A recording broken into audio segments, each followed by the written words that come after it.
మేము వస్తున్నామన్నా ఉంచోలే సీఏ తీసుకొచ్చిండు. మేము వస్తున్నాం బ్రిడ్జ్ పైన అన్నాం, కానీ నాకు చూపించకుండా ఇవన్నీ కనబడతాయి కదా తీసుకొచ్చి నా బిడ్డే వారం అవుతుంది వచ్చాడా. మొన్న దీపాలకి ఇంటికి వచ్చింది, వారం అవుతుంది హాస్టల్కి వచ్చి. ఇలా చంపిండ్రు ఏదో చేసిండ్రు కానీ చెప్తలేరు. అడిగి తీసుకొచ్చి కూర్చున్నాడు, నా బిడ్డను తీసుకొచ్చి కూర్చున్నాడు. నేను వస్తున్నా ఆగలేడు. అడిగి నేనంతా ఏం చేసిండు, నా బిడ్డకి ఏం జరిగిందో చెప్తారేమని ఆశకు అడిగి కూర్చున్నాడు.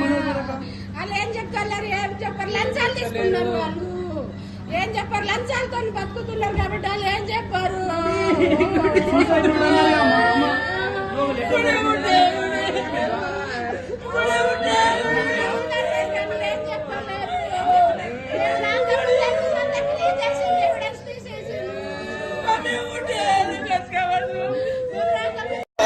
ఎందుకు వస్తున్నారు మా ముంగట్టు మాకు ఇప్పటికి అర్థం కాదు.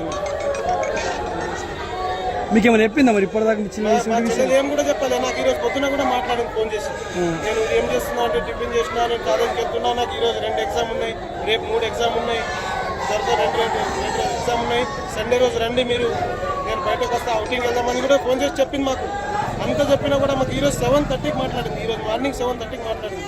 అందరు వెళ్ళినాక కూడా మరి మేము రూమ్లో వెళ్ళినాక వీళ్ళు అంటారు, అక్కడ ఉన్న డిపార్ట్మెంట్ పోలీస్ వాళ్ళు కానీ వాళ్ళ కాలేజ్ వాళ్ళు కానీ రూమ్లో ఎక్కడ సామాన్ అక్కడనే ఉంది. ఆమె ఉరేసుకున్నప్పుడు నా దగ్గర ఫోటోలు కూడా ఉన్నాయి. ఆమె ఉరేసుకున్నప్పుడు ఎక్కడక్కడ ఉన్నాయి. మేము వెళ్ళేసరికి ఎక్కడక్కడ తీసేసారు, చైర్ జరిపేసారు, అది జరిపేసారు, ఆమె బట్టలు అన్నీ తీసేసారు. మరి వీళ్ళే అంటారు ఈమె బ్యాగ్లో, ఈమె బెడ్ కింద ఈమె రాసిన లెటర్లు అన్నీ దొరికినాయి. మేము వచ్చే వరకు మీరు ఎందుకు తీసిరు లెటర్లు, మేము వచ్చే వరకు మా పాప బ్యాగ్ మీరు ఎందుకు ముట్టిరు అన్నీ అడుగుతున్నాం. మీరు ఎందుకు ముట్టిరు మా బ్యాగ్ ముట్టాల్సిన అవసరం లేకుండా మీరు చెప్తున్నారు. ఇప్పుడు 5 పేజీలు ఇస్తారు, మేమే తీసుకున్నాము, మీ పాప ఇట్లా రాసిస్తుందని. మరి మీ కాలేజీ కూడా ఏమో రాసి ఉండొచ్చు కదా. మీ కాలేజ్ గురించి రాయింది ఎందుకు తీసుకున్నది అనవసరంగా కావాలిచ్చి స్కామ్ చేసి